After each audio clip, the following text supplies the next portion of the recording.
What's up, everyone, and welcome to Ace Attorney Investigations 2. Last time we left off, we did the middle part 2 and found out that Simon Keyes was the mastermind behind this entire game. He was the one who set everything up. And now, it's time to expose him in the final episode.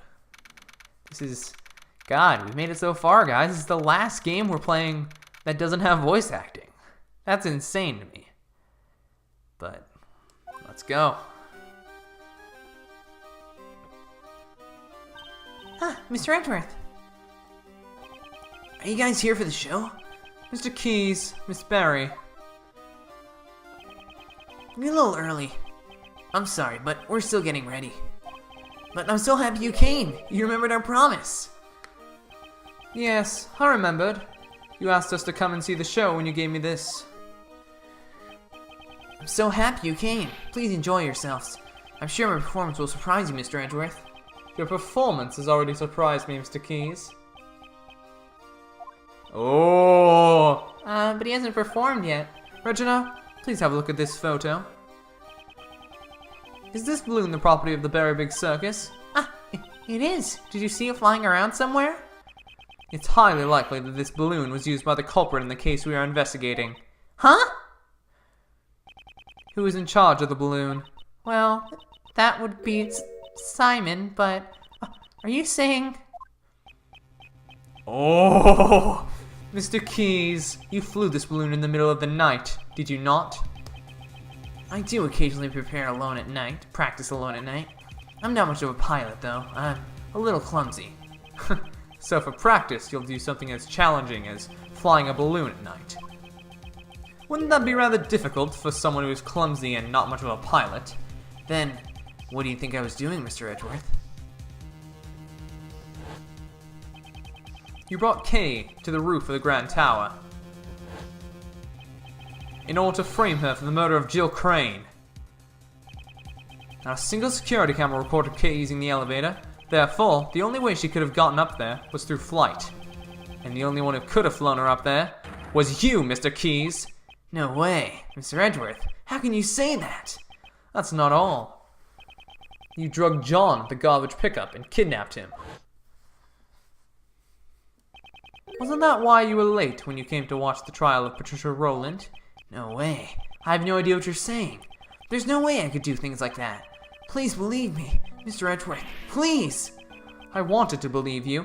However, you have broken that trust yourself. That's horrible. Why would you say that? Didn't you once say that you would trust me? That you'd believe in me?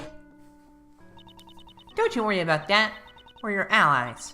That's because we're like birds of a feather, right, Mr. Edgeworth? Birds of a feather, huh? I suppose that's true. We have sufficient information about your past. I doubt you had a motive to kill Knightley.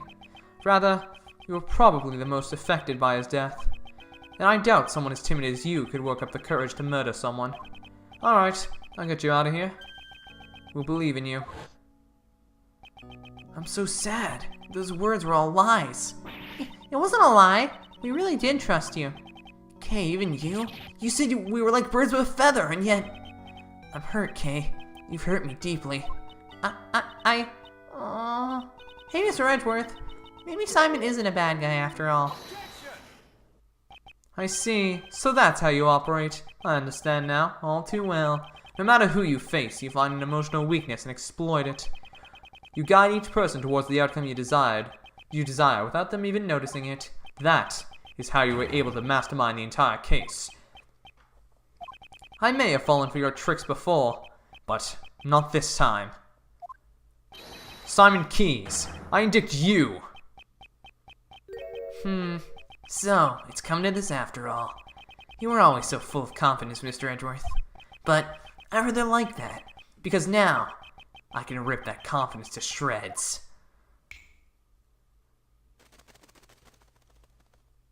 Oh! That's more like it. Ooh! Good work, everyone. His personality is completely changed, so the animal tamer could not tame animals. That was all a facade. This is the real Simon Keys. Simon? That's not true, is it? Truth or lie, what difference does it make? Huh? Mr. Edwards just made me a little upset, that's all.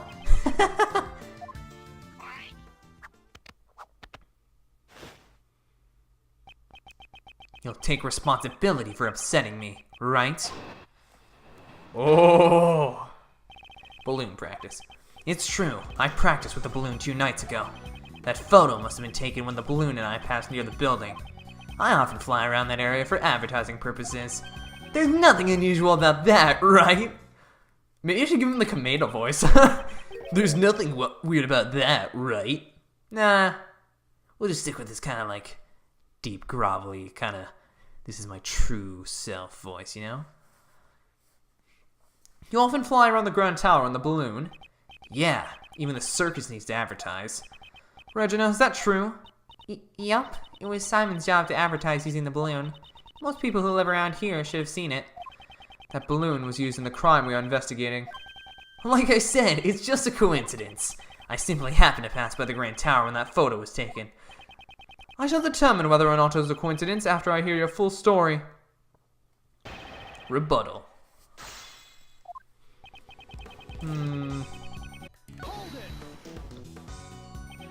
Was the balloon launched from this tent? There's a nice big park near the Sunshine Coliseum. I always launch the balloon there. I see. In that case, how do you transport the balloon to the park? Well, it's too heavy to carry by hand. It weighs several hundred pounds. And yet, it can fly in the sky. Amazing, isn't it? I asked you how you transported it. Now answer the question. Oh, I can't even make some small talk. You're mean, Mr. Edgeworth. I used a truck. The balloon is loaded onto the back of the truck. A truck? Yeah, the last time I took the truck and the balloon out was 2 days ago. I cannot overlook that piece of testimony. The last time I took the truck and the balloon out was 2 days ago. Well, I'm afraid that's a big fat lie because I have the truck right here.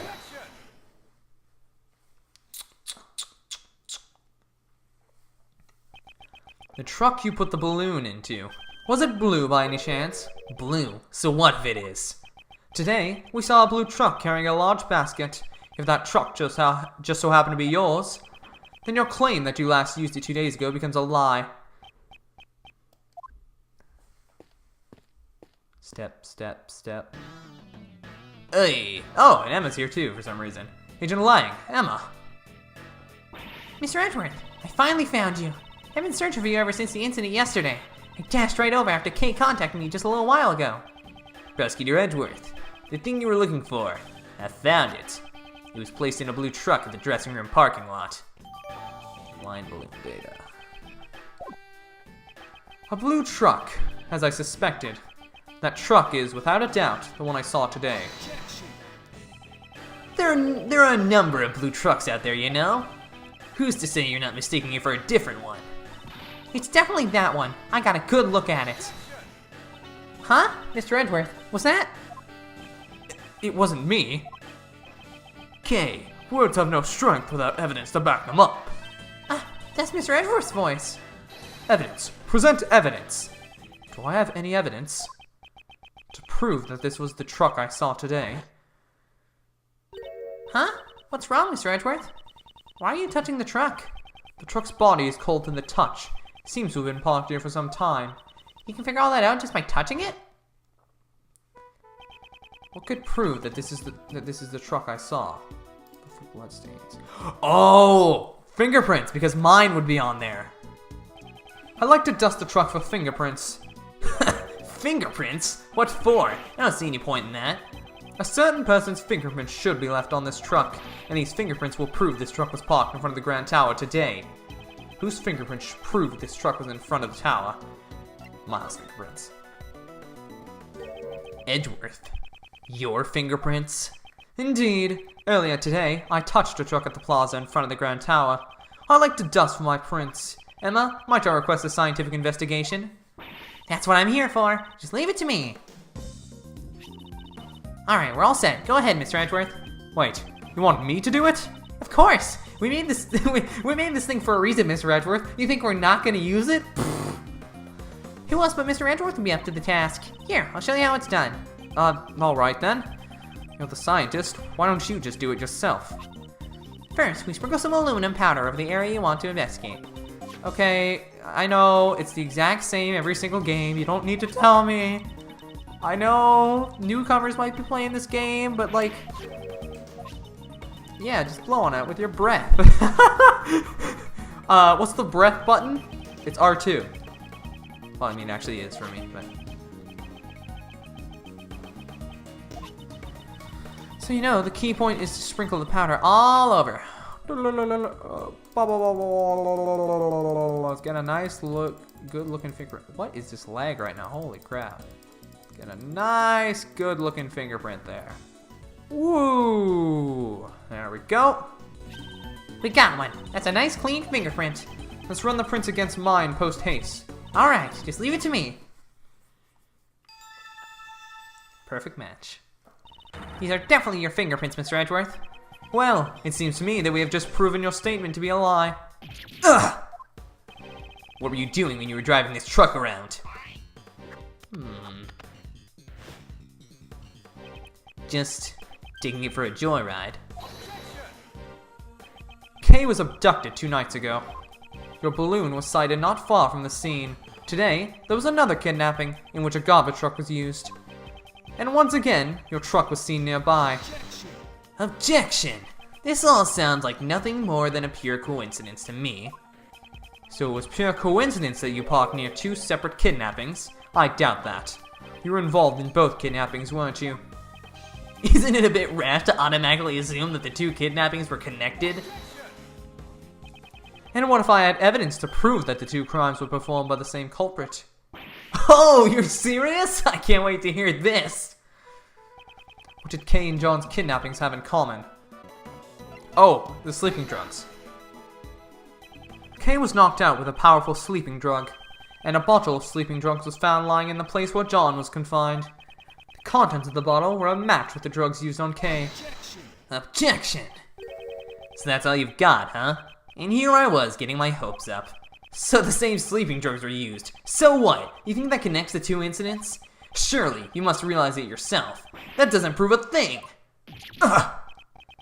There must be something. Evidence that proves he's connected to these cases. The police, prosecutors, and even you, Mr. Edgeworth. In the end, you're all the same. You make up evidence as you see fit, just so you can send some poor soul to prison. Isn't there someone like that, here, a poor soul who was wrongly accused in the past? You're wrong. Who would do such a thing? Then show me the evidence. If you're gonna accuse me of a crime, it's only natural. It's no use. I can't seem to find any other threads linking him to the kidnappings. Now then, have you finally run out of ammo, Mr. Edgeworth? I still have preparations to make at the circus, so if you'll excuse me. Objection. Now, you two. No need to get so heated. And Simon, you're looking good in that clown makeup. Hey, what's your deal? Don't just butt in like that. Uncle Ray's not so good in such a stiff environment. I mean, why so serious, right? Oh, come on! Really? You had to do that? I see you, game. Or translator, not sure. Hey, Kay, how about a little trick? At last, my moment has arrived. The great Kay Faraday presents a Simon impression. Objection! Why you? Enough already! Psst. Hey Miles, I'm buying you some time to get all your ducks in a row. There's probably a better way to stall for time than this, but whatevs. Woo! Nice one, Kay! I'm not so sure about this method either. But I have to find something that connects Simon to the case. I need to find it now. Come on, are we gonna do the flash things where it's like, it's like, this person said this, this person said this, this person said this. They all connect together. You know? I love that in like crime shows. They always do that where they flash back on every important thing that's happened. They're like, oh my god. I love that. I'm a sucker for cliches. Is there evidence not related to the kidnapping that's connected to the mastermind's identity? Are we doing it? Oh, yes, we are. That's it. The mastermind is the same person as the young acolyte Dogen was looking for. If I can just connect the young acolyte to Simon. Which piece of evidence could be connected with the mastermind's true identity? Correspondence chest level? Yep, okay, cool. Knightley and Dogen both communicated through a certain individual. Oh? Then that somebody must be the mastermind behind the case. That's it. The mastermind played a role in the correspondence chess. If I can prove that it was Simon, then... That's enough! I can't stomach any more of your sorry excuse for a performance. If you have no more objections, then I ask you let me get back to preparing for the show. Thank you for the help, Mr. Shields. Though, you may have taken it a little too far. You sure look happy. I take it you found something? Look at me, I'm Simon. Simon's the clown. The funny clown. Okay, you can stop now. Now then, Mr. Keys, do you happen to like chess? That was rather out of the blue. But since you asked, I can't say that I dislike chess. The mastermind played correspondence chess with Siren Dogen. If I recall, it was Knightley who had been playing chess with Dogen, wasn't it? Are you saying that he was the mastermind? There was no way Knightley could have been the mastermind. The reason being, the mastermind had continued to work behind the scenes, even after Knightley's death. That being the case, who could have written this letter? I believe someone acted as the middleman between Dogen and Knightley. So you're saying that you think I'm the middleman? And just why would I have to go through all that trouble and do something like that?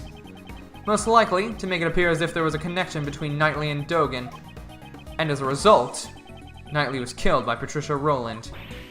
No way! Are you saying it was all set up so that he would be killed by her?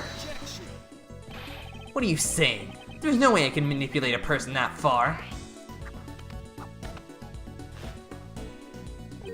Look at me. It takes all I have just to get the animals to perform tricks. If only just a scrap of the letters he exchanged with Knightley still remained. It'd be decisive evidence. I'd like to investigate your room. That could be decisive. If it's the letters you're looking for, you won't find any in there. What? I'm the type of guy who throws his letters away as soon as he's done reading them. Where's the point in living in the past? Does that mean he's already gotten rid of the evidence?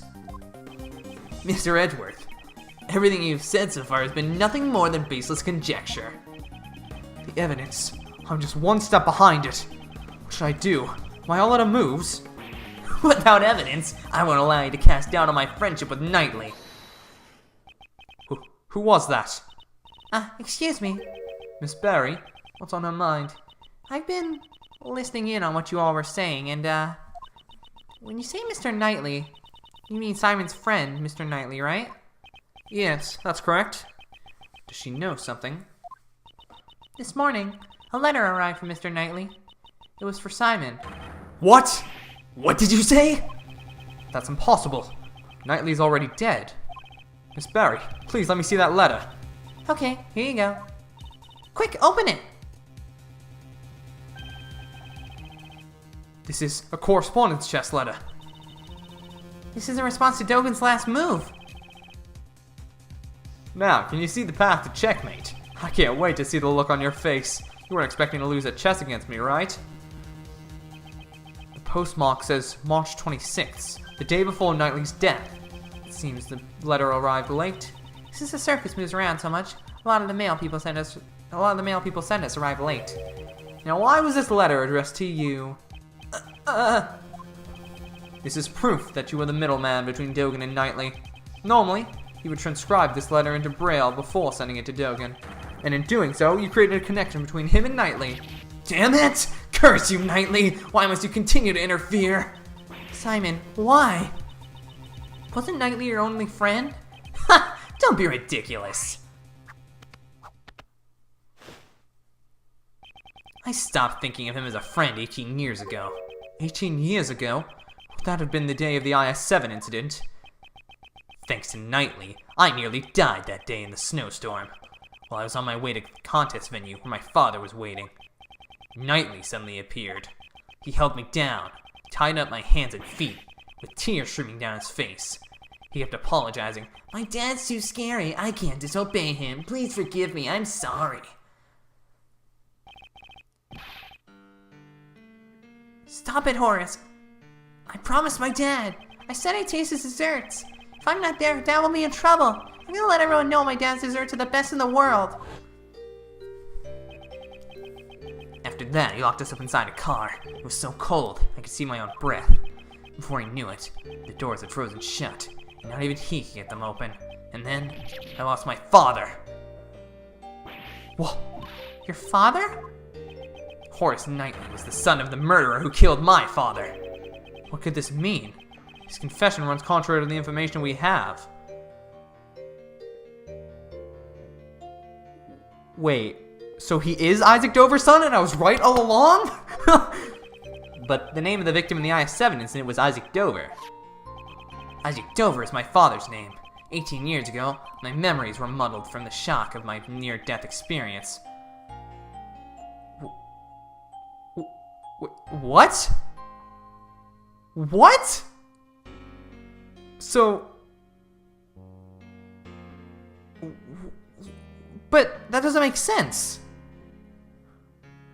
Unless Gustavia and Dover are the opposite. What? But no. What? So it wasn't until later that I learned the truth. On that day, my father was murdered. The culprit in the I-7 incident was a confectioner by the name of Dane Gustavia. So that was the name of Knightley's father. That lowlife scum of the earth killed my father. Just the thought of him makes me sick. So you knew who the culprit was all along? Of course not. Had I known, I would have tipped off the police a long time ago.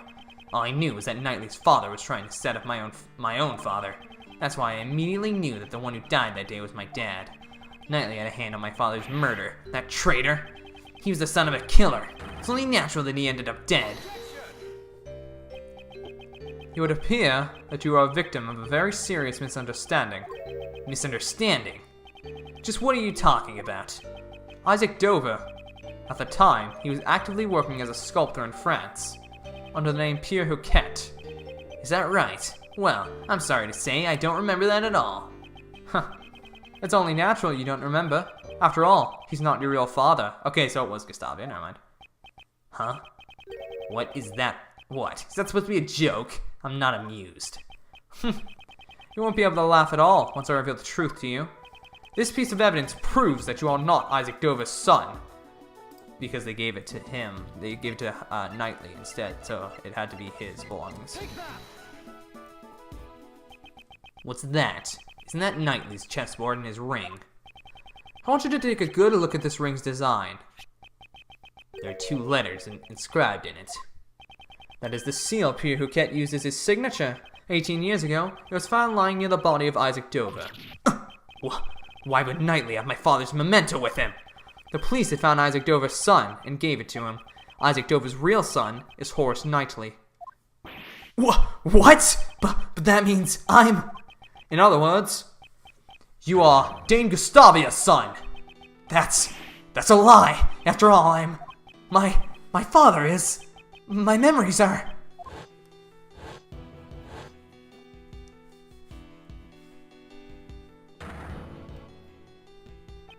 I lost my father because Knightley locked me up in the car. That's why I thought it would be fitting if he were killed as well. Oh, do we get him? Really? I'll be able to see a circus show even in prison? I enjoy playing chess with you, but I'm looking forward to your performance as well. Yes, please look forward to it. Alright, you better drop by again. I'll be thinking about my next move. Oh yeah, I've left something special inside that chessboard for you. You should check it out later. Something special? I'm not quite sure what you mean, but thanks. I owe you one, Simon. If only you hadn't stopped me 18 years ago. You wouldn't have had to come to this. Huh? Did you say something? Nope, not a word. Seriously? Aw, that's cheesy. Whatever. Goodbye, Horace. After all that, you're saying it was my father who killed Knightley's? Then that means, was it all for nothing? I didn't want to become some weakling who couldn't be killed by anyone. That's why I thought I'd follow in Mr. Dogan's footsteps. This finally proves it. Simon Keyes, You are Dogen's correspondence chess partner, and the mastermind behind this case.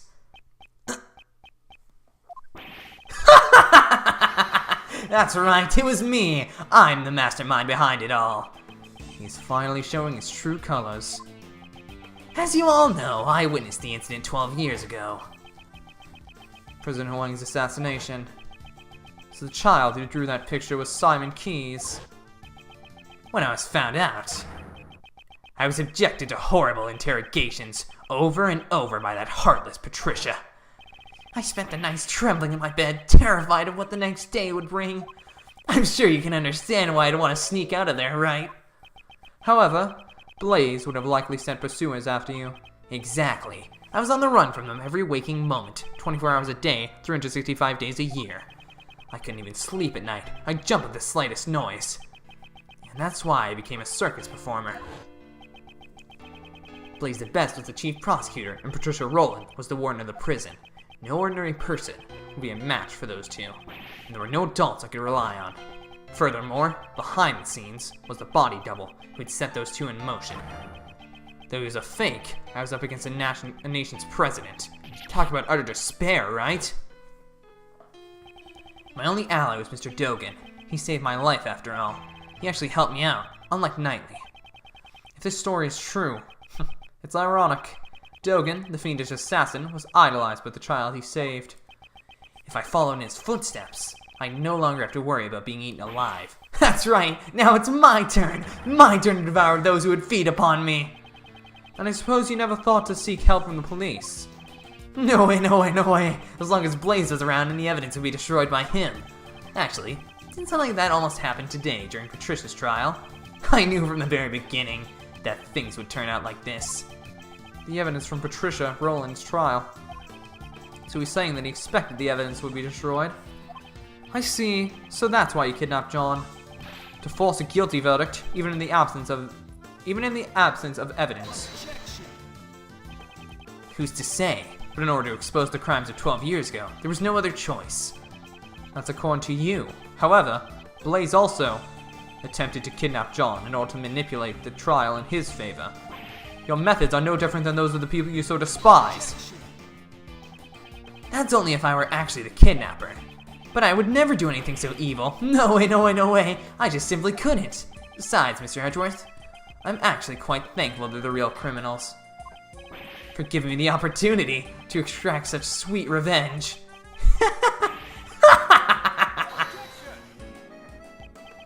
So you admit it. Your motive was revenge. Yeah, I admit it. So what? Sure, I held a grudge against those creeps, but it's not like I'm the one who actually killed them, you know?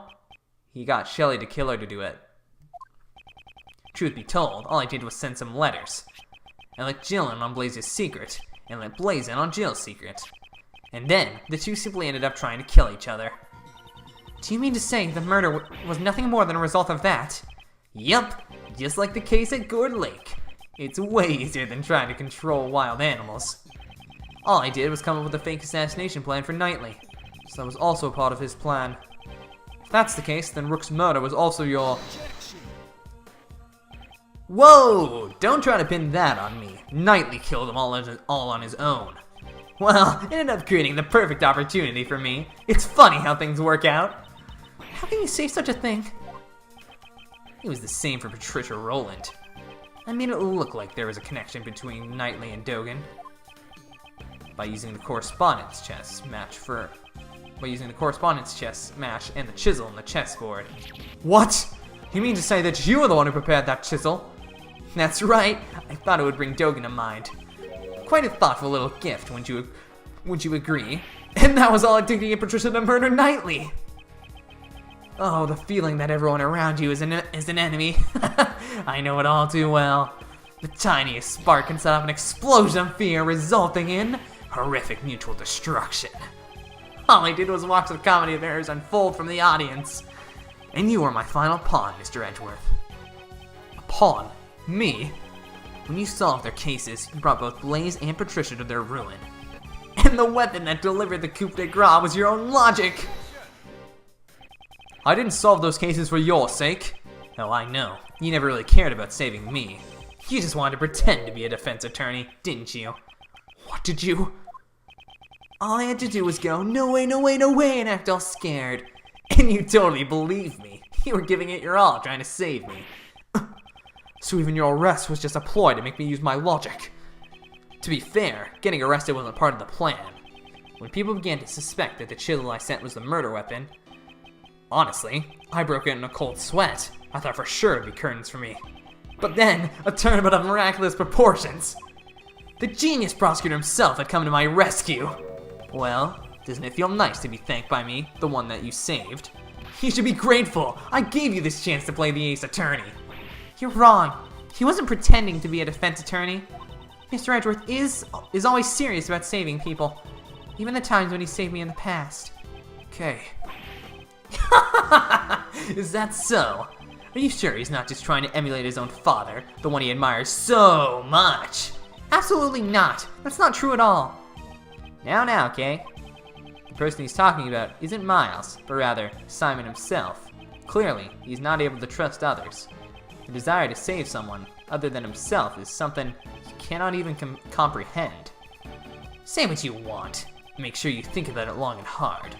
Sure, all my targets for revenge got what they deserved in the end. However, I was gonna say I didn't do any of that, right? Instigating murder. Think about it. Can any one of my actions really be considered a crime? I instigated murder? There's not a single word about that in the letter, is there? If I had said the word kill even once, I guess it could be considered instigation. Well, maybe I did say it, but there's no way for you to prove it. What are you saying? You kidnapped me. I'm sorry, but that hasn't been proven yet, has it?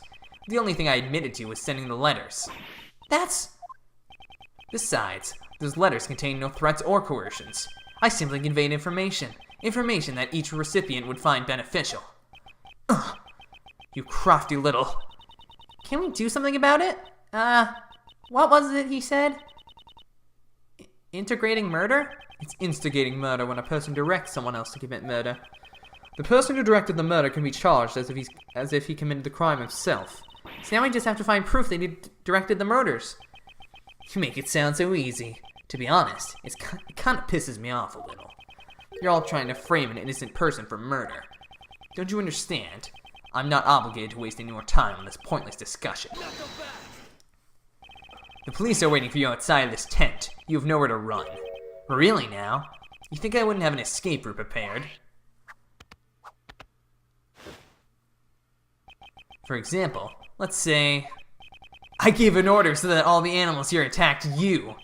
Now what if I were to take my leave during in the ensuing chaos? What'd you say? You can't be serious.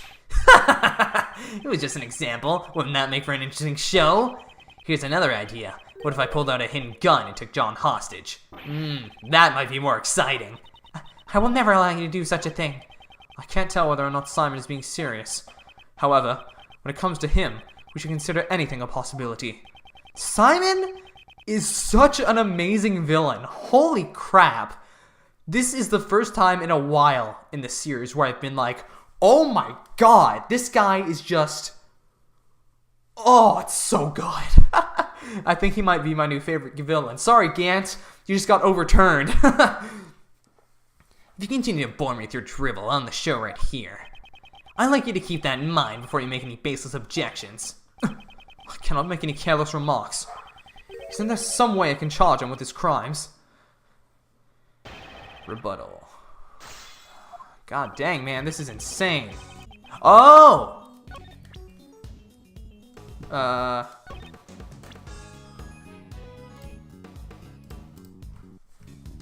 Where is it? Boom! Got you.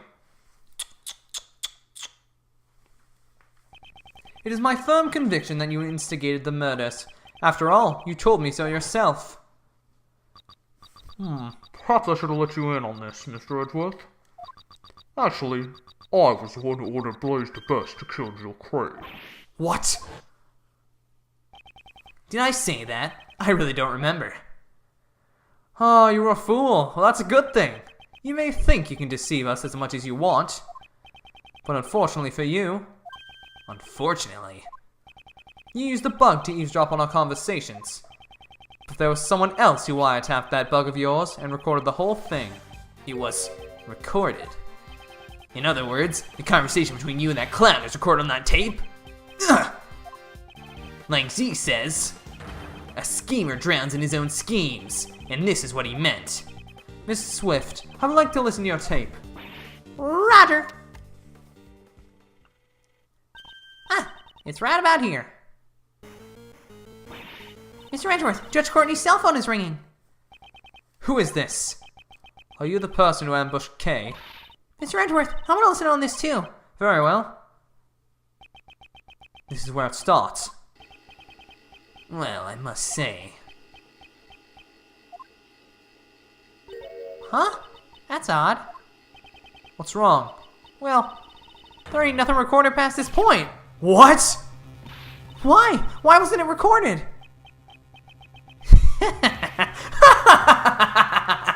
Too bad, so sad. Did you really think I'd leave behind any incriminating evidence? The bug I had planted has special features. It can be turned on and off with the remote control. What? That sort of thing exists?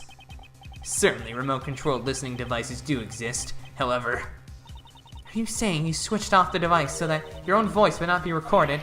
precisely! Impossible! You couldn't have done that unless you knew you were being recorded. Isn't it obvious I knew? I guess you just don't get it. You could call it a hunch. I had a feeling I was being wiretapped.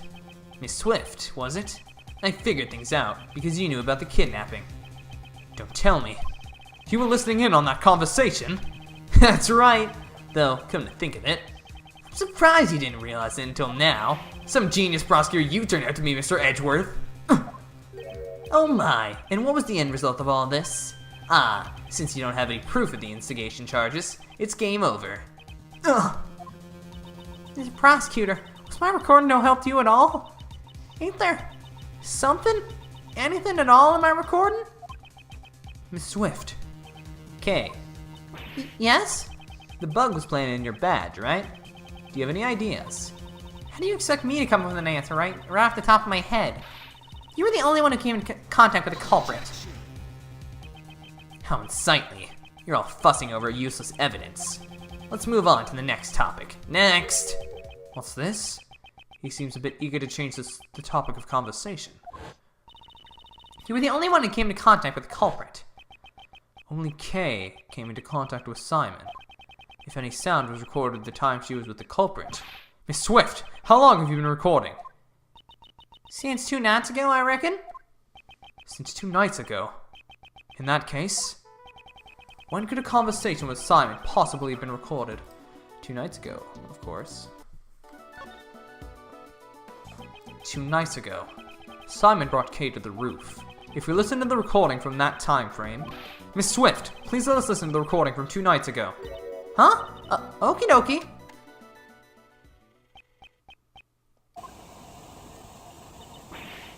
This is the sound of a hot air balloon. That's right. At the time, Simon was carrying Kay in a hot air balloon. Ergo, he was near Kay. Isn't there anything recorded? Oh! That was A gunshot! Oh, that's when the... Did the president shoot down the air balloon?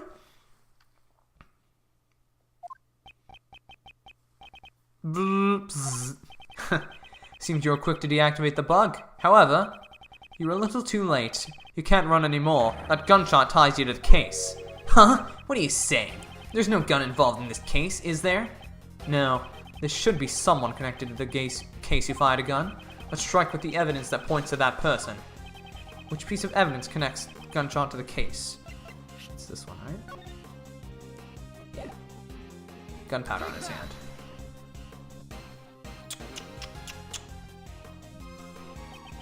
It's written right here, in the body double's autopsy report. Gunpowder residue was detected on his right hand. Where was Kay at the time this gunshot was recorded? That's right, she was being carried to the roof of the Grand Tower in your balloon. And as it turns out, there were a few more people on that very same rooftop at the time. You mean the double and me?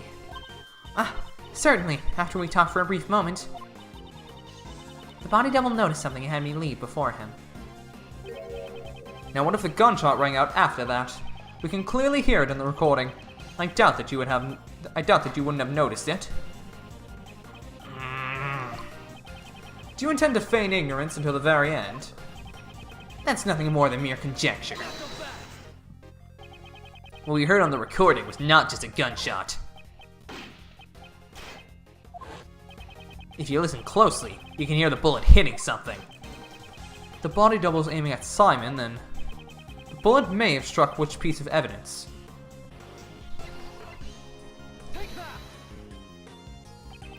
The body double likely fired the gun at the balloon. If we assume that the bullet hit something, it would have been the balloon's basket. Let's examine it immediately.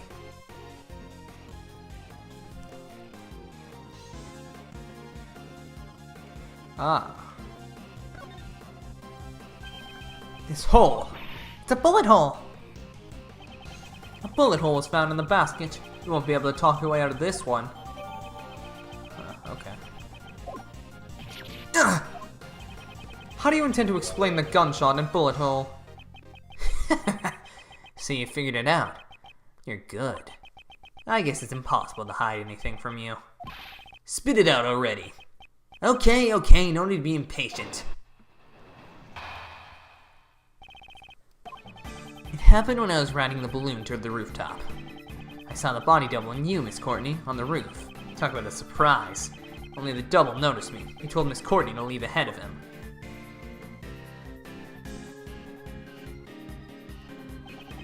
He then pointed a gun at me and fired. Why didn't you want to shoot down the balloon?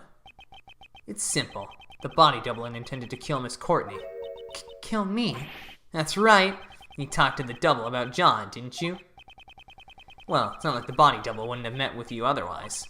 From his point of view, it was like showing him evidence that he was a fake.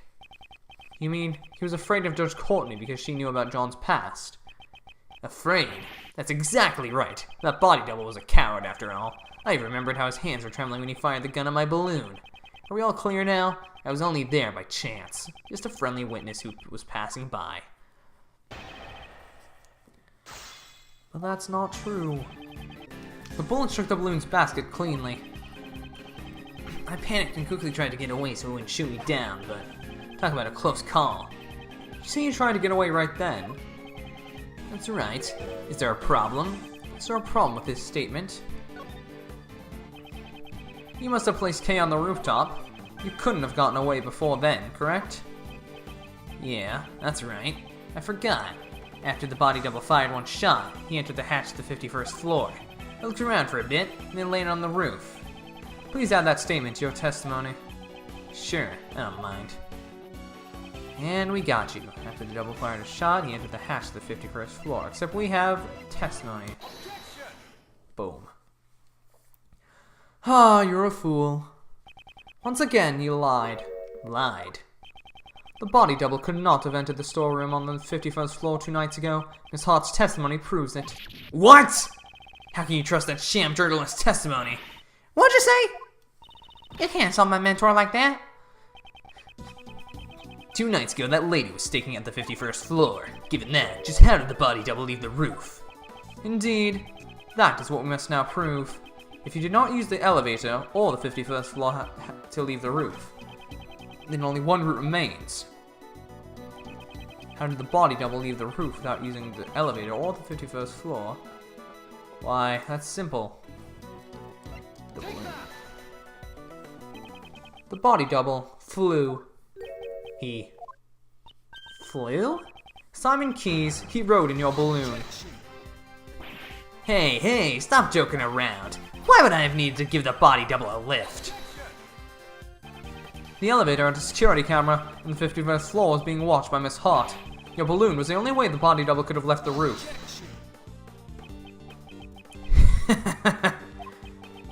At the circus, we often perform dangerous stunts in order to surprise the audience. You think you've got me cornered? Sorry, but the show ends here. What? Hey you, Lotta, was it? I'd like to ask you something. Are you saying you stood watching the 54th floor the entire time without any breaks? Well, reckon course. Alright, no mistakes in my testimony. Really now? But didn't the sound of Mr. Edgeworth's assistant falling into the storeroom cause you to faint? I didn't mention it before, but after that I might have dozed off a little. To be more precise, fainted? Well, something like that. So something did happen. Miss Hart, I've determined the sound that made you faint. It was likely the sound of Kay falling onto the storeroom floor. Well, what's your point? Nobody's perfect. Look at her, Mr. Edgeworth. That's the kind of person you're relying on. Kay fell into the storeroom after the body double had left the roof. In that case, I have a theory on how things happened. After that cowardly body double fired a shot at me, he went and hid in the shadows until Kay fell into the storeroom. What? So what if he was hiding? Good grief, you guys still haven't noticed. What if the body double stayed hidden until Lana had fainted? And then he went down to the 51st floor. That can't be. Precisely. The locked room mystery on the roof has been unlocked. Duh! He even said it in my voice. But wait, there's more. I told the hidden body double about John Marsh. That's why he attacked John the next day during practice, but got himself killed instead. In other words, the one who murdered the body double is none other than John. John had no motive to kill the body double. He knew. He knew he was the real president's son. Huh. And how would he have known that? Because I told him so. In a letter. What did you say? That is a lie. Yup, it's all a lie. It's all a lie. Huh? But then again, maybe not. Maybe I really did tell him. Right, John? It's true that I caused Mozilla's head to fall.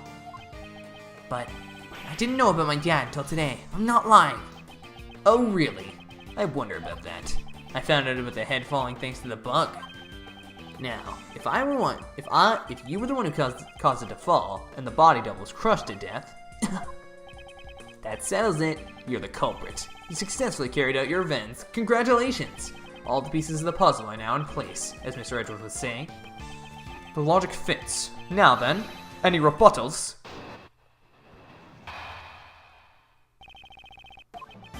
Manipulating humans into fighting with each other. Sounds just like me, right? I did the same thing to Knightley and Blaze. At any rate, there's no way the body double could have gone for a ride on my balloon. The double was crushed by the monster's head, right? And who was it that caused the monster's head to fall? Do you understand now who the body double's real killer is? The truth that I provided them gave them a big motive for murder. Get it? Those two tried to kill each other because of the truth you're so fond of. Impossible. Hey, you detectives over there, hurry up and arrest this murderer. What's wrong? Why aren't you moving? Damn.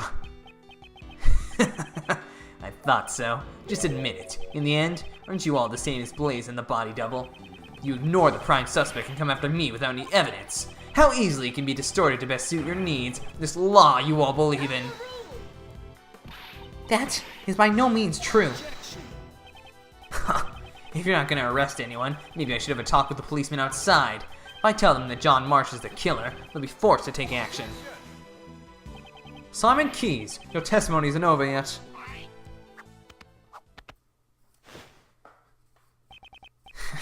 Really? I figured you'd try to stop me, Mr. Edgeworth. You don't have any evidence, do you? Which means there's no chance for you to win, right? But if you still plan to stop me, you should be prepared to take on this much risk. What? That much? It's only natural. After all, the fate of the true culprit, John Marsh, is at stake here. Hey, Miles. Why don't you take a nice deep breath? Mr. Shields. At times like this, you should take a breather and think back. Defense attorneys always remain calm in a pinch and smile in the face of danger. The point of contention between your logic and his claims lies in the body double's escape route. How's about, for example, we think of it like this. What's important isn't whether or not the body double got on the balloon, but rather, if we were to assume he did, what circumstances would have allowed for that? Turn my thinking around. Well, all I'm doing is a cheap imitation of your old man. Did it help? Circumstances that would have allowed the body double to get on the balloon. That's right. The body double not only had a large build, but he also had a gun. And in spite of that, no traces of sleeping drug were found in his system. Which means it can't be. Mr. Edgeworth, are you ready yet? Hope you haven't forgotten about this. This is bad. I must break his testimony somehow. So he got in willingly? Oh, is it gonna... Oh, it is! John was not the one who killed the body double. He was crushed by a monster. Quit clowning around. This isn't like you at all. Oh, I get it, since John is supposed to understand the heart of a monster. The one who understands the heart of a monster is you. I should have said an A there, I apologize. Not even I have monsters for friends, you know. You have no friends. Stop being so modest. Didn't you have one very important friend? A monster you control at will. Simon Keyes, you're the one who killed the body double. That's... the lion balloon. A monster made of cloth that expands when filled with hot air. It suits you quite well, wouldn't you agree? Sorry, but I have no idea what you're talking about. You've been fixated on your claim that you manipulated John and the body double, probably because it is an impossible fantasy of yours. After all, even an animal tamer cannot tame the dead. The body double had already been murdered while he was on the roof. And the murder weapon was the balloon you were in. I see. Although it floats in the air, that balloon still weighs several hundred pounds. When the body double threatened you on the rooftop, you immediately came up with a plan to defend yourself. And that plan was to crush him with your balloon. Whether the body double wanted to get on, or that he was carrying a gun, none of that matters, because what you carried in your balloon was the body double's corpse. But the autopsy report... Hold on a second, Mr. Edgeworth. You're saying the double was killed on the rooftop 2 nights ago? Well, that simply doesn't match up with the time of death. What did you say? Yeah, that's what I was thinking. That's not like you at all, Mr. Edgeworth. Take a good look at the autopsy report. The time of death was around 11 p.m. last night. Ugh! Last night? That's right. The very night that Mozilla's head fell.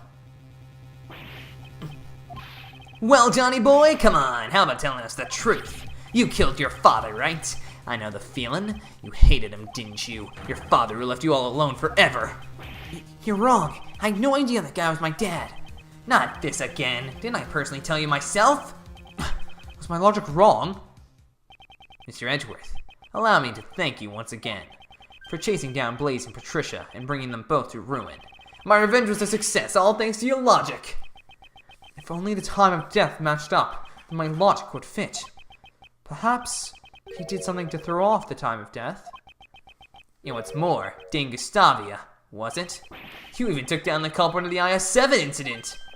Dane Gustavia and the IS-7 incident. Did they They froze the body. That's it. Gustavia killed Dover and hid his body in a block of ice. Mr. Gustavia intended to freeze the body in order to throw off the time of death. If the time of death had coincided with the tea party, Mr. Gustavia would have been suspected. No! That is correct. Like father, like son, it appears. Yeah! It's a shame that I didn't get to witness her destruction. How can you say that? Wasn't Mr. Gustavia your father, Simon? I'm scared. I'm so scared. Miss Rowling keeps asking me about that day. Daddy, help me. Why won't you come save me? Is it because I broke my promise with you and didn't eat your sweets? I couldn't care less. My father left me all alone. Even if we share the same blood, that man is not my father. Ah, you are a fool. I hate to say it, but like father, like son, you're the spitting image of him, Simon. The father you hated so much. Huh? What are you talking about? It must have been fate. By sheer coincidence, you just happened to use the exact same method your father did. To throw off the victim's time of death. Oh! And we rescued him from the refrigerated warehouse near the harbor, pal. Refrigerator warehouse? You're saying that I threw off the time of death. How would I have done that? The answer lies in where you hid the body double's body. Try saying that 5 times fast. This was the place you used to hide the body. The Sunshine Warehouse, right? Well, actually, just in case.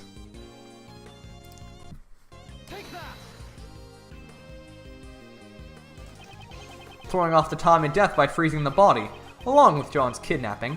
Huh. It seems that everything is coming together. The kidnapping? Why are we going back to that? I don't know a thing about it. Don't forget, John was confined in a refrigerated warehouse. That's right, he kept the body double's corpse in the very same warehouse. 18 years ago, your father hid a body in the same way. What? My father, the one who abandoned me, did the same thing? Who would have guessed that both father and son would use the same method? Stop it! Don't let me in with that guy! My father! I'm nothing like him! There's not a single connection between us! You may think so, but even now, your bond with Mr. Gustavia still remains. Didn't you say once before, I don't like sweets? That may have come from the shock of losing your father, don't you think? You guys have no idea what you're saying. Even if you deny your father, aren't your thoughts and actions the same? Particularly, your belief of sacrificing others to protect yourself. And finally, your crimes were brought to light just as his were.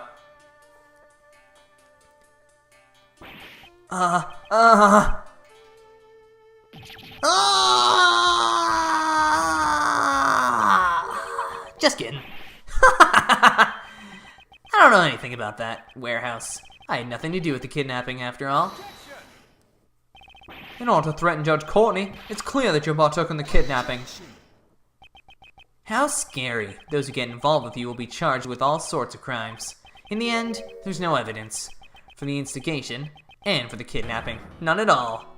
Or what? Are you gonna forge some evidence? Just like Blaze and the rest? I'll do nothing of the sort. I can't let him provoke me.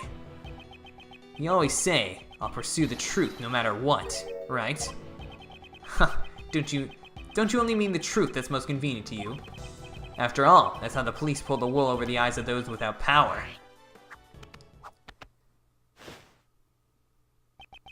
And that's why my revenge was necessary. None of you can catch me. Not Patricia, not Blaze, and not even you. Mr. Edgeworth, at this rate, isn't there anything we can do? Even though all my logic points to this man, I just need evidence. Even a single piece of evidence would suffice. Well, it's been a fun show, but it looks like it's time for the curtains to close. If you'd like, why don't you come see my next performance? I'll let you if you admit defeat.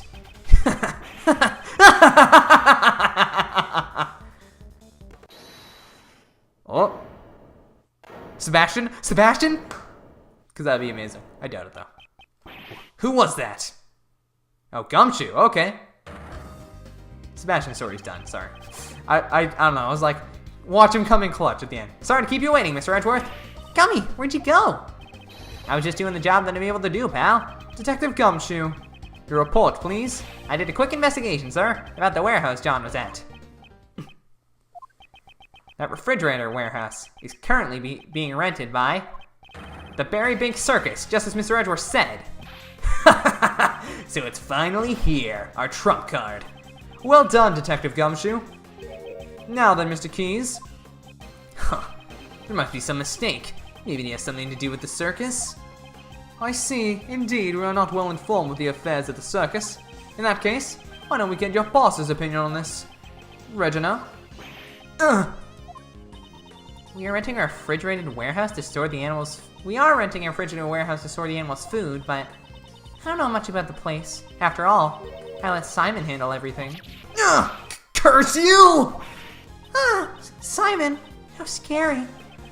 What a shame. It seems your desperate actions after the crime were in vain. If the body was found in the warehouse, suspicion would have fallen on you, the one in charge. That's why you specifically moved the body back to the Grand Tower, wasn't it? However, us finding John confined to the warehouse was a fatal mistake on your part. Our resident great thief and detective are both rather exemplary. What's wrong? I can even tell through your face paint that you're looking pale. It's not over yet, Mr. Edgeworth. Your logic is missing the most important piece of evidence.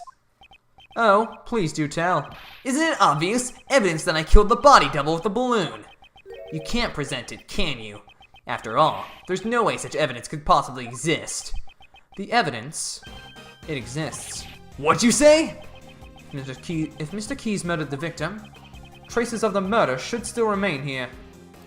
On the balloon. It should become clear once we examine the basket of this balloon. The balloon again?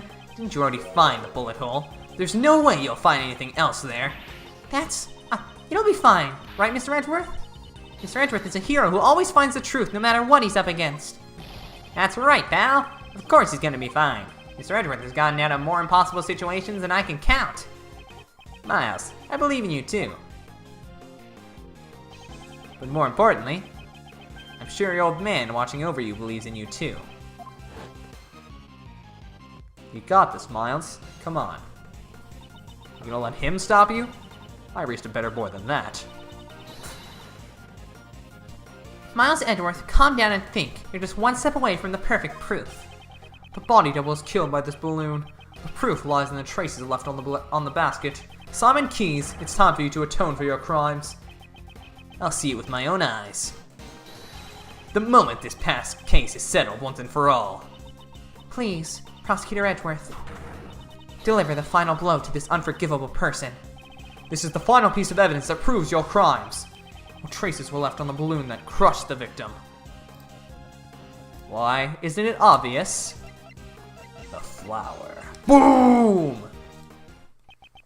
When John found the body, a bouquet of lion lilies was there as well. Lion lilies? The flowers from the Zangfa that represent the bond between parent and child. That's your evidence? Surely they must be buried under a mountain of garbage by now. Moreover, the one who threw it away was John himself. That's not much of a bond now, is it? That language of flower stuff has nothing to do with this. Calm down, John. Certainly, you may have thrown the flowers away. However, I believe those emotions remain as strong as ever. Those bonds will surely protect you from that man in the form of my final piece of evidence. What the heck are you talking about? Those flowers were crushed. Ergo, they must have come into contact with a murder weapon. Perhaps we'll find the very same pollen still stuck to the basket of your balloon. No way, no way, no way. You guys examined the basket just a few moments ago. If there had been any yellow pollen stuck on there, wouldn't you have noticed it then? Mr. Keyes, evidence is not restricted to what you can see with the naked eye. What? Emma. Yes. Would you perform one more scientific investigation for us? Leave it to me. The balloon's basket, right? A reaction. This is clearly pollen from a yellow flower. We'll find out soon enough whether or not it's from the same flower. What? Oh, you're a fool. I'd say this proves that the body double's death was caused directly by your own hand. No way, that can't be. You crushed the body double to death on the roof of the tower. Then, you retrieved the body and hid it in the warehouse. Why? Did he have to go through the trouble of retrieving the body? 2 nights ago, he knew that a separate incident would occur at the tower. Miss Cranes. Precisely. Leaving the body there would have disrupted his plans. I see, but even so, he couldn't leave the body in the circus warehouse either. Exactly, so the next day, when he was bringing the body back to the tower once again, he saw the small fire John started, which caused the Musella's head to fall. Was that when the idea came to you? Your plan to pin the crime on John? Ugh. He made it look like the murder weapon was the fallen head. Such foul, cowardly behavior. For that reason, you carried the double's body in the balloon and lowered it into the film lot. At that time, the figures of the body double being lowered down by a rope was captured in John's video recording. Damn, it was all... You saw through it all? Damn it. Damn you! You manipulated animals, you manipulated people, and you manipulated cases. Almost as if you were a king. However, it's now all come to an end. Simon, the animals have gotten angry. Even Money and Mystique. You never thought of them as your friends at all. How sad.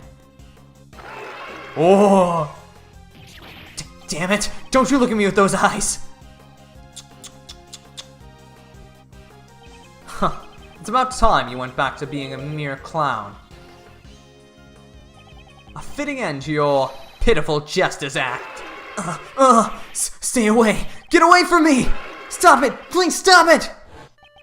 Daddy, help me. I'm scared. I'm so scared. I don't know anything. I didn't do anything bad. They were the bad ones, weren't they? Horace, why? Why did you stop me? If you hadn't done that,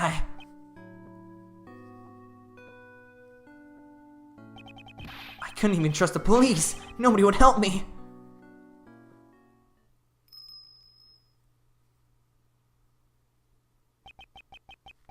But that man, back then, he saved me. The only one who helped me was Dogen, so I used everyone else. What's wrong with that? Stop it! Don't come any closer! Stop! Ow, ow, ow, ah! Not you. Please, no more. Fitting end. So is that assault? Or when animals do it, is it okay? I don't know. It seems the game is finally over. Oh, here we go. Seems the game is finally over. Shelly the Killer! Mr. Edgeworth, I must thank you. You've exposed the true identity of the Mastermind. Now, I am free to... Uh-oh. What? Drawing a gun would be most inadvisable. Stay where you are and do not move. I don't have a gun. You do have a gun, do you not? You intended to draw and fire it without anyone noticing. You must have taken it from the body double when he killed him. This man has betrayed his bond of trust with me. He would have had me kill the president while knowing full well he was the body double. Lying about a target is an extremely dangerous thing to do to an assassin. Not having all the cards on the table can seriously jeopardize an assassination. However, what is even more unforgivable is your deception and your attempt to manipulate me. The time has come for your retribution. Stop! Uh-oh. Oh! You are... It has been far too long, Shelly. Please step aside. That man is my prey. I must ask you spare his life. Please permit this young acolyte to receive his proper punishment in prison. And if I refuse? He's the first life I have saved. I will not allow it to be taken away so easily. You saved a life. The assassins, you're in Dogen. Ironic, is it not? That I, the one who has taken countless lives, am making a plea for this young one's life. He saved my life. He saved my life just as I have saved his. Before I knew it, I grew quite fond of the lad. You may laugh at me as much as you wish. However, I must ask that you spare the life of the boy. From one assassin to another. Please make this allowance. I understand. If you are willing to go that far... You have my thanks. I am in your debt. No need for thanks. I simply felt there would be no merit in a fight to the death with you. That is all. And with that, I must take my leave. Darn... Oh, sorry, I thought that said darn it. Damn it, wait! Prosecutor Edgeworth, I must thank you as well. It was necessary for this young acolyte to be put in his place, and that you have done. Now then, it's time for me to return to my humble cage, surrounded by iron bars. Right, Anubis? Right, boy? Oh, look who's here. Hey, priest guy, you killed my dad, right? Indeed. I am not one to forget those I have slain. I see. You must despise me, boy with horns. In that case... John! Do not panic. I simply lent the boy with horns my knife. Take that knife, and run it through my throat. A single stab should do it. I have long grown weary of my wooden carvings. Revenge? John, don't do it! John, please, I beg of you! Until just now, I intended to seek revenge, no matter how many years it took. Revenge? Revenge is good, really good. All your pain and suffering slips away, everything becomes numb, and you'll feel nothing. Yeah, you may be right. I thought about that while I listened to what you had to say. John! But the only one who would be satisfied with revenge would be myself, right? If I became a murderer, my mom would go through even more pain and suffering. My friends from the movie, too, and all those people who care about me as well. This boy with horns says some interesting things. That's right, I finally get it now. I'll never forgive you, but I'm not the one who should punish you.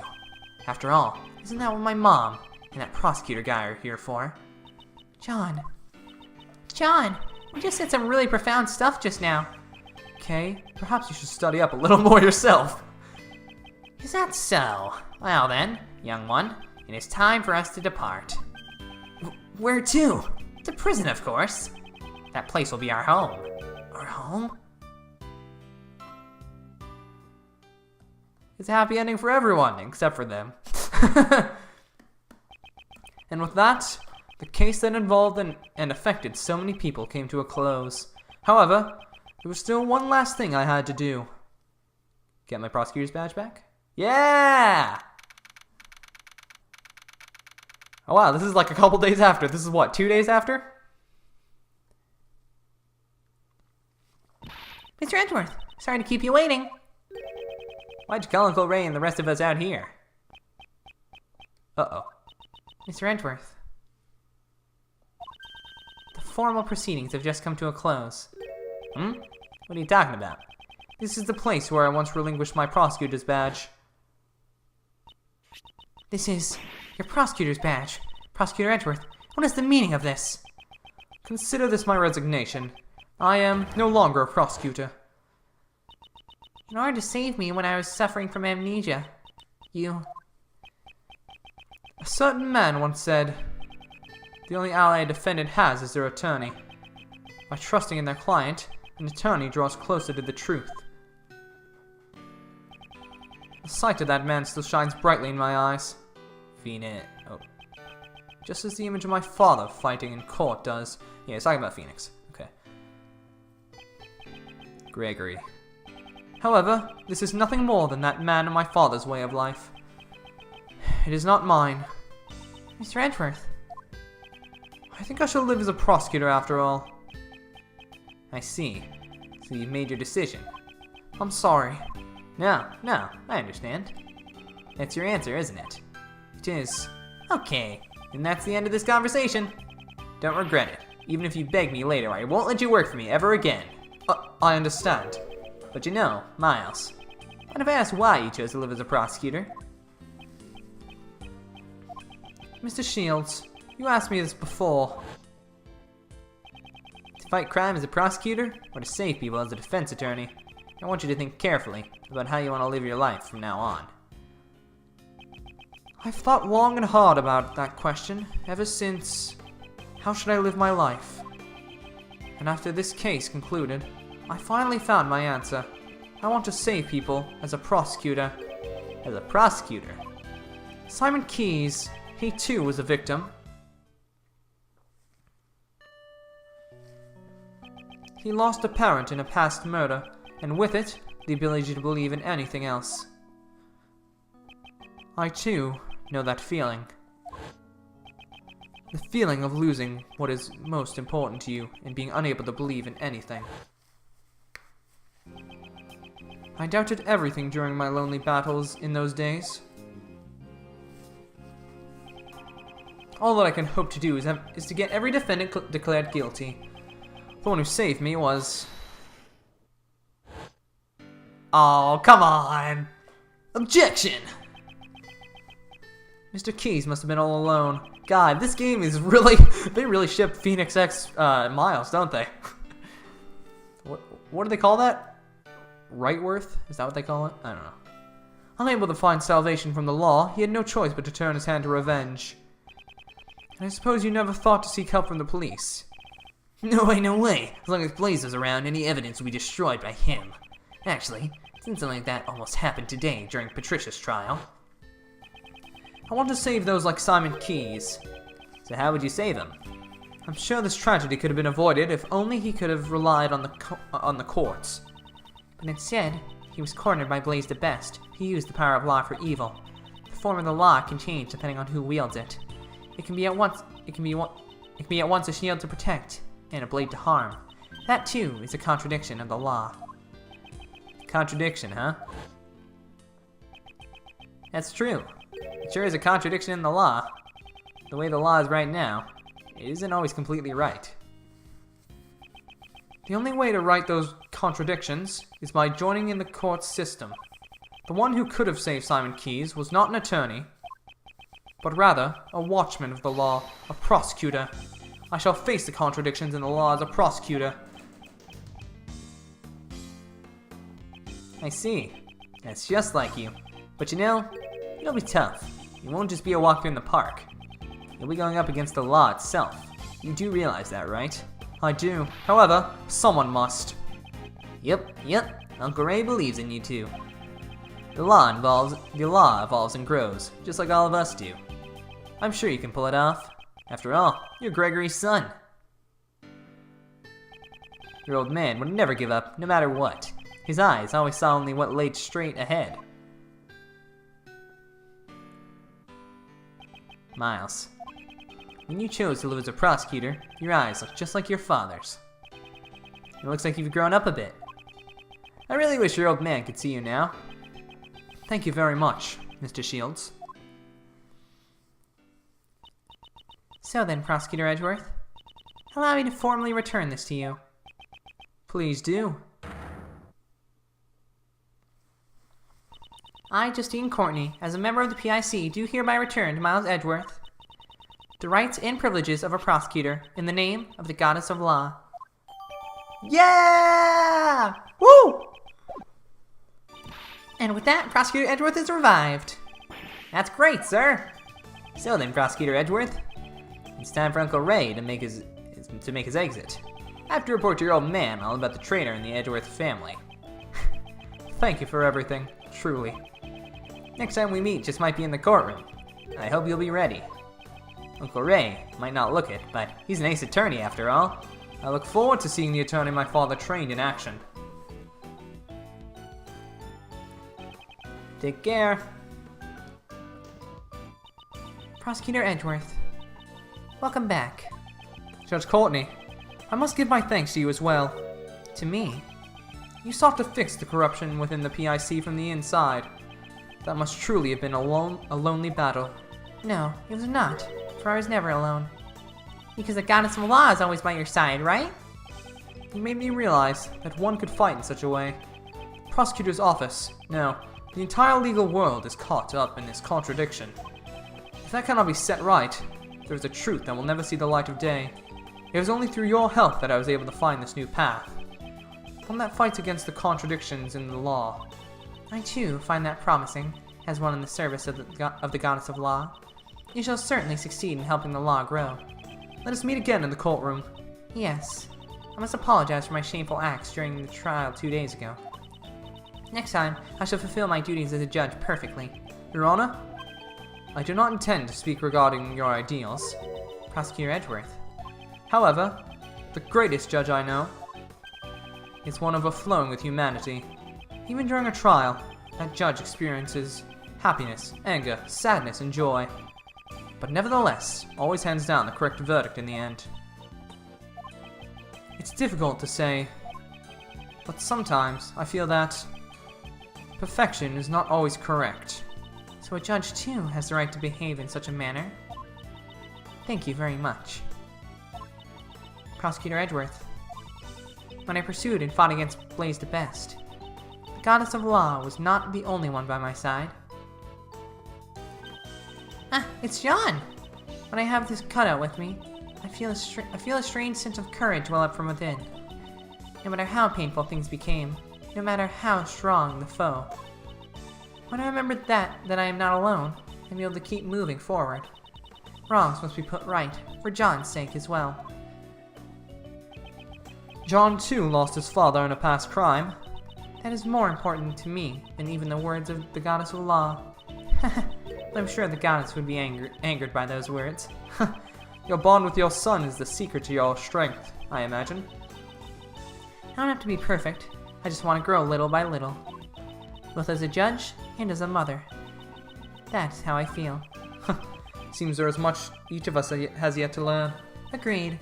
We are still but children before the world. Let us grow in respective paths until we meet again. I shall look forward to that reunion. May the blessings of the goddess of law be upon you as you follow your new path.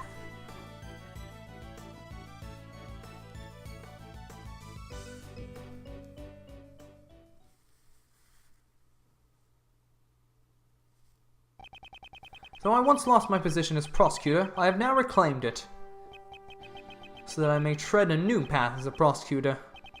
I shall surely reach the truth waiting at the end of this path, no matter how difficult the path may be. If any seek to stop me on my path, they shall receive no mercy. No matter who they may be, I will shout just one word. Objection!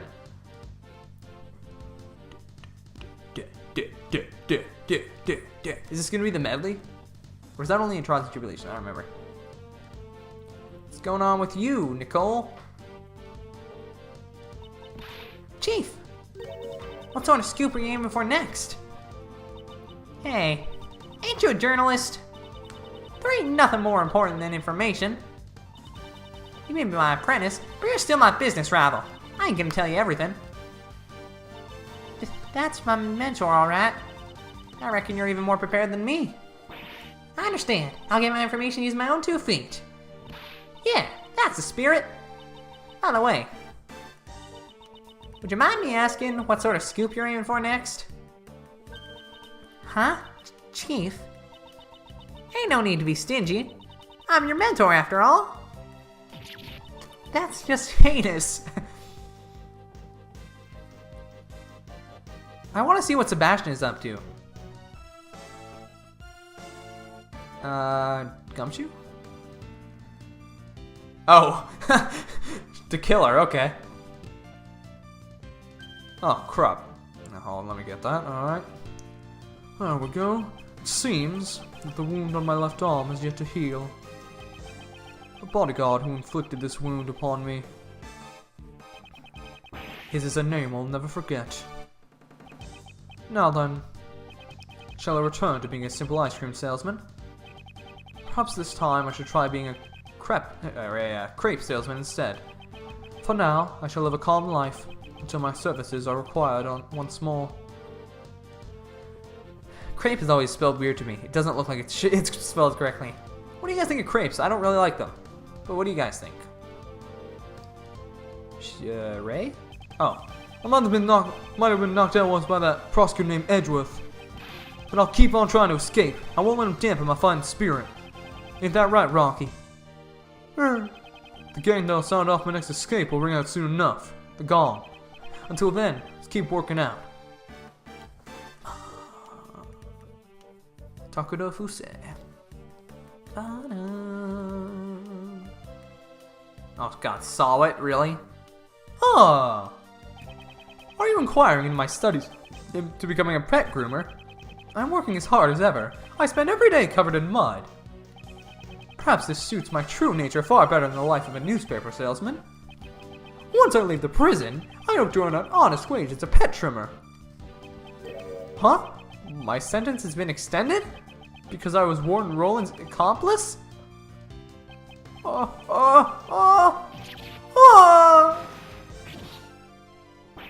do you think I've been giving a rat's ass about these stupid animals' well-being? To hell with the pet trimmer's license! Damn it!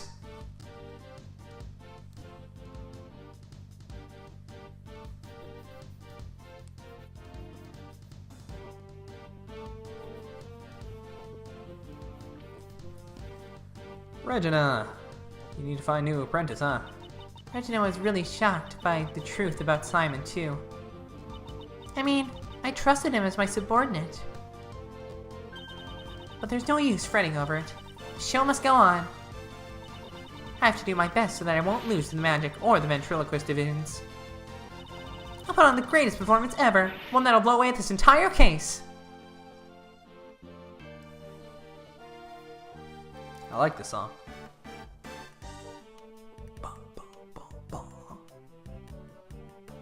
Oh, Dogen. Alright, what's going on here? We're gonna see him with Simon, maybe? It seems I have grown soft, my old age. Right, Anubis? Right, boy? To think the life I saved on a whim 18 years ago would drive me to such lengths. Thanks to that, I'm confined to my humble cell once more. Well, this time, that child is here as well. Perhaps it won't be such a bore. Right, boy? Wow, a lot of quality assurance, but hey, you guys did a great job. Like, honestly, oh, I forgot about them. Today's dessert is chocolate cake. That gently melting moment of allure. I will wait for you forever, Kate. I shall come here every day, just as you and Raymond did for me. What's your shield, Prosecutor Edgeworth? I am truly grateful to them. I cannot believe I am able to eat your desserts. Once more, Monsieur Master. Ho ho! I have been allowed to distribute my treats in both the detention center and the prison. For the past 18 years, I have brought joy to one and all with my delicious sweets.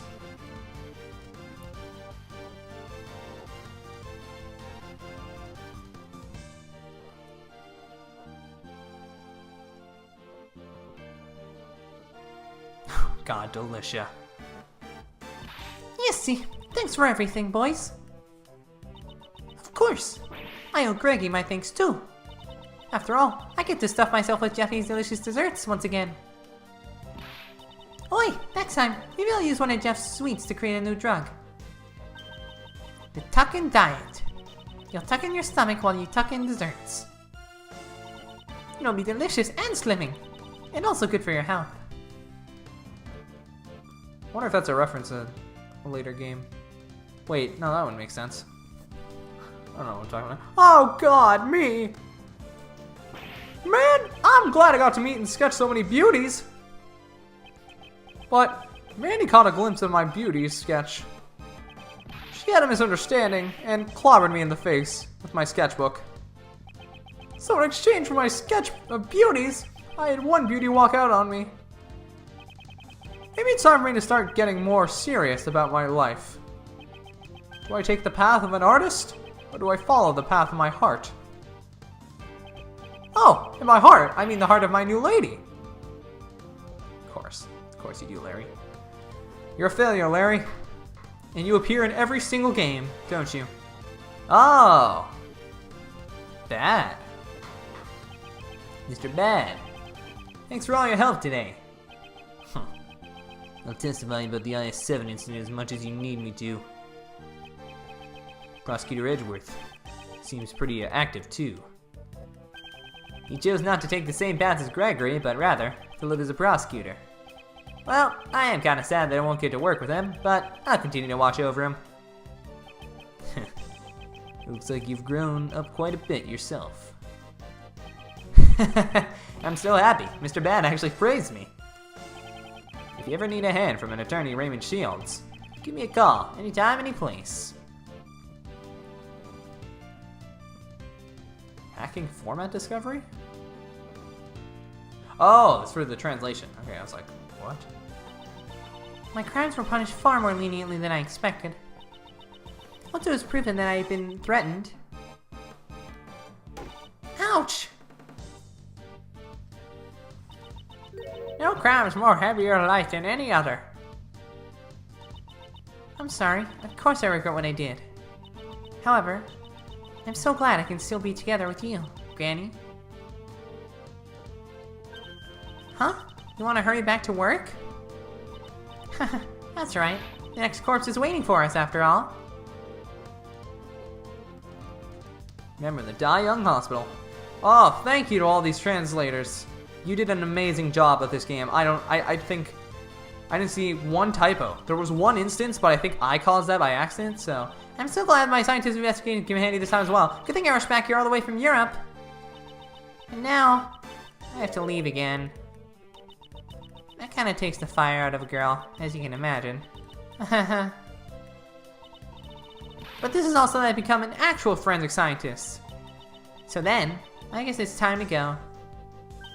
If anything comes up, be sure to call me right away. The second I get the word, I'll dash right over.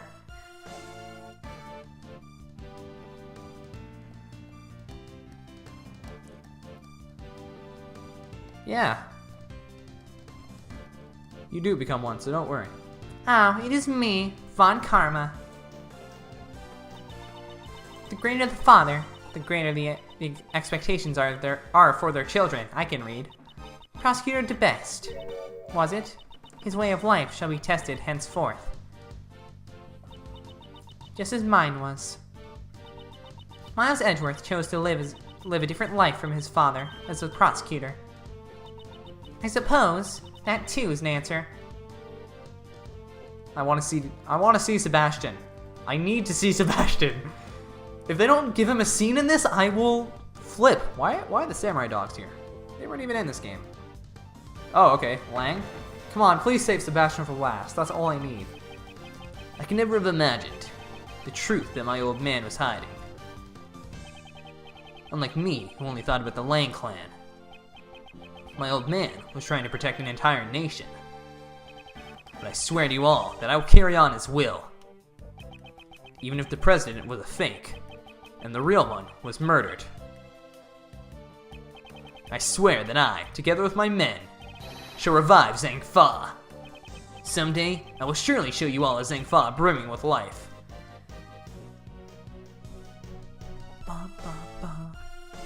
Oh, good job everybody.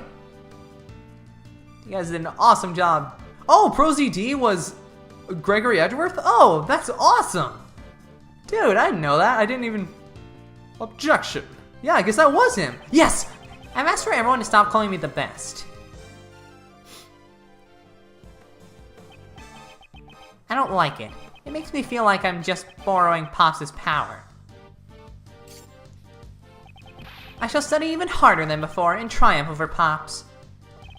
I'll become strong enough so that I won't lose to even Mr. Edgeworth. Now then, let's start by thinking up my new nickname. Aww. It makes me sad that I don't think he ever comes back. But it's like, come on, he's such a good character. A lot has happened, but thankfully, the film was a roaring success. Gossip articles about the murder made our movie the talk of the country. A monstrous man appears from the mighty Mozilla. This is a true face of the monster who murdered the president of Zhang Fa. Huh? Isn't that you in the photo, Mr. Powers? Huh? How could something like that? How could something like this happen? No, it's fine, isn't it? It's thanks to those articles that our film is a big hit. Much obliged.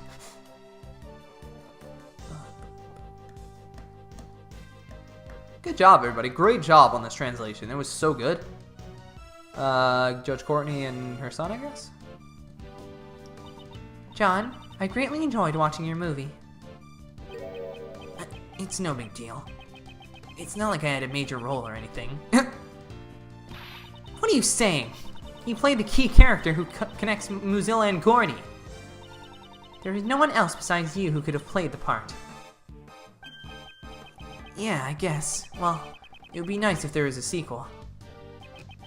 I really enjoyed working as an actor. Mom, before we head home, can we go buy something? I'd like to decorate our home with a lion lily for Dad. Then one will not suffice. You'll need two more. One for me, and one for Amy. For all of our supporters and for Capcom making this game, thank you.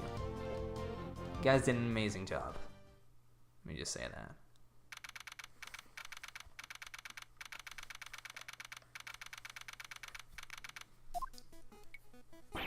Wow, we were really busy with all those cases, weren't we, sir? Indeed, we were. Why did all these incidents happen in such quick succession? feel like things are always busy whenever I'm around. Wait, Kay, wouldn't that mean you're a magnet for crimes? Hey, Gummy, that was rude. I do get the impression that he is not entirely wrong. So then, Kay, do you intend to resume your training to become a great thief? I don't know. Huh? There's something on your mind, pal? How should I put it? Until now, I've always been chasing after my father. So that I could become a great thief, just like him. Like the previous Yalchagadasu, I suppose. But watching you, Mr. Edgeworth, made me think, maybe instead of chasing after my father, I should find my own path. I mean, he didn't become a defense attorney, either. Chasing after a parent's shadow isn't the only path in life for a child, after all. I'm gonna aim to be a hero in my own way. That sounds good. But of course, that doesn't mean I'm gonna throw away the name of the great thief, Yatagarasu. No matter what sort of hero you become, Kay will always still be Kay. Thanks, Gummy. And Gummy will always be Gummy. Of course, pal. I plan to keep pushing forward on my path of a detective, after all. Mr. Edgeworth, I look forward to continuing to work with you, sir. Yes, I'll be counting on you, Detective Gumshoe. Detective, you saved me many times during these past cases. You have my gratitude. I suggest you look forward to your next salary assessment. Huh? What? Does that mean what I think it means? What's wrong? I'm saying that your salary ought to be raised. Oh! We got it! Yes! We finally got a game where his salary was raised! Woo! I'd like to thank Mr. Edgeworth and everybody else. Mainly Mr. Edgeworth, because he's the one who's doing it. Really, sir? I can't believe it. Isn't that great, Gummy? It's like a dream come true. I can finally say goodbye to my instant noodle lifestyle. However, that doesn't mean you can start slacking off. The real work begins from here on out. You should prepare yourself. Yes, sir. Roger that. I'll devote my body and soul to following after you, Mr. Edgeworth. Aw, that's nice. The path Mr. Shields and Judge Courtney taught me is to take a stand against the contradictions in the law and to reach the truth at the end of that road. What am I able to do? That is a question I must continue to dwell upon. Certainly, this path will not be easy. However, Prosecutor Edgeworth, when I pursued and fought against Blaze to Best, the goddess of law was not the only one by my side. Ah, it's John! Are you serious? Really, game? We're flashing back to this? The thing we saw like 10 minutes ago? Do you think I'm a fish? I don't forget things that easily, game. Okay. Bonds, huh? Ah, I completely forgot! That was sudden. What's wrong? I was searching for members for the new Yatagarasu team. Glad you mention it. I do remember you saying something to that effect. But in the end, I wasn't even able to find a single person. Can you imagine it? A team combining their powers in order to steal the truth? I wanted to create an invincible team like that, but... What are you saying, pal? Don't you already have a team? Together, the three of us can solve any case that comes our way. Yeah, you're right. Prosecutor, a detective, and a great thief. We're the invincible trio of heroes that steals, captures, and pursues the truth. Hearing all that kind of makes me feel sorry for the truth. As long as the three of us are together, there's nothing to fear. Isn't that right, Mr. Edgeworth? Yes, you're correct. Even until his last moments, my father ran along his own path. I too shall advance along mine. Accompanied by my somewhat boisterous comrades. As long as they are by my side, I can walk forward without hesitation. On this new path as a prosecutor. Prosecutors and attorneys. The path I walk is not my father's. However, I'm certain that the two paths are not separate.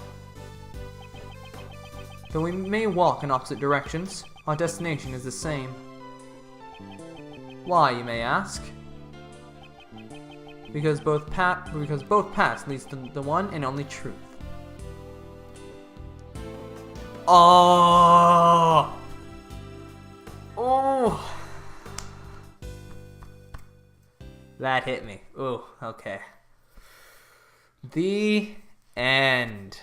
Oh, that was incredible.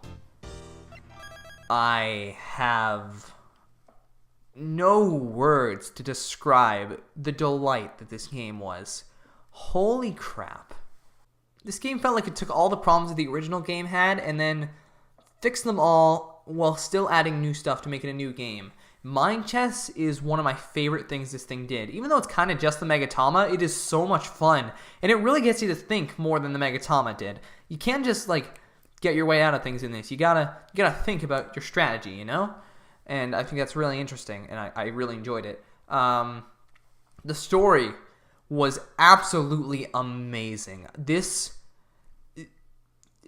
story was just incredible. I have no words to describe how good this story was.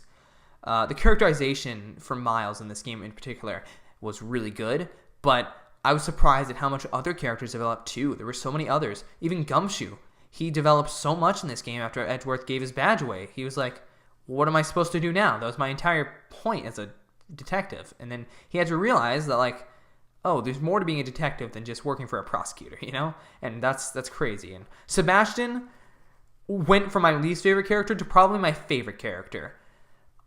He is just, oh, he's so good. And it makes me sad that I don't think he appears in any of their games, because these games are treated like they never happen in the next couple of games.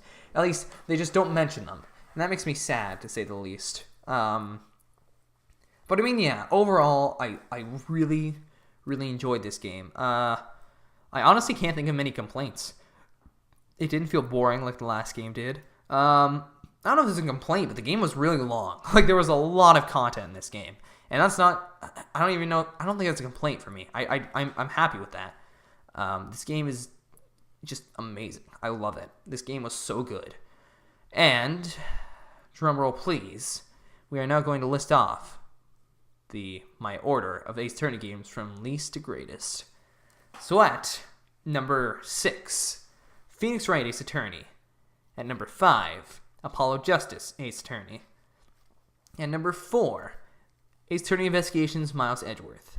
At number 3, Justice for All. At number 2, Trials and Tribulations. At number 1, Investigations 2. This game is absolutely incredible. This is easily the best game in the series for me. I cannot believe how good this game was. I loved it so much. This rivals stuff like Danganronpa and Persona and Zero Escape. Oh, it blows Zero Escape out of the dust. Who am I kidding? No shade to Zero Escape fans, but like, you know? But like, I love Danganronpa. I love this game. This story was absolutely amazing. Simon is my new favorite villain. He is so good. In the Ace Attorney series, I should clarify. It just had such a gripping story, and holy crap, especially at the end, they were like, hey, everything connects? Everything connects. And it was like, you know? For a game that felt like every case was so separate from each other, at the end to just switch it up and be like, no, don't you see? It was connected the entire time, you just didn't see it. And it was like, oh my god. It's stuff like this that I love in games. I love it. It wasn't obvious, but you could have figured it out. And everything made sense afterwards. It wasn't one of those garbage twists where you'd find out and be like, how was I supposed to know that? Or, oh wow, it's a character I've never heard of. Who would have guessed? And just, this game was just amazing. It was amazing. It is so good that it is my favorite game of the Ace Attorney series. I love it to death. And I am so mad that this is not ever going to be officially translated. Unless we pray to the gods that it gets a re-release on Switch, bundled with Ace Attorney Investigations 1, hopefully. And maybe an Apollo Justice. That would be nice. That would be the only way they would translate it, because some people at Capcom have said before, they can't translate it now because the DS is dead, obviously. And they weren't going to translate it for iOS because they'd have to build up an entirely new game. But if they make an HD remake of this game, there's a chance. So we all need to pray that they make a re-release of this game. Because if they do, oh, it would be so good. And I'm so upset that this isn't an official translation. No, not any slack to the translators. I actually do want to talk about that. You guys, I don't know why I'm referring to you as if you're watching this. You're probably not. But on the off chance you are, you guys are amazing. Thank you so much. I can't even imagine how much hard work went into this, because this was such an amazing translation that honestly was better than Investigations 1. There were like 5 typos at least in that game. And it was like, guys, this is like a 16-hour game. Are you kidding me? How did you let this stuff slide? But look at these guys. There wasn't a single mistake in there except for one that I probably caused. That's pretty amazing if I do say so myself. Like, good job, guys. And did they come up with all the name puns? They had to have, because they were all in Japanese before, right? So like, did they make puns for everybody? Because that's incredible if they did. Just amazing job. You were just amazing, guys. Thank you so much for doing this. You really didn't have to. You went out of your way to do this, and I thank you so much. Like, this is an incredible experience, and I'm so glad I got to play it. Anyways, that wraps up this series, and I'm sure you're wondering, am I going to jump right into Dual Destinies? And the answer is no, because I started feeling it with this. Objection! Objection! Objection!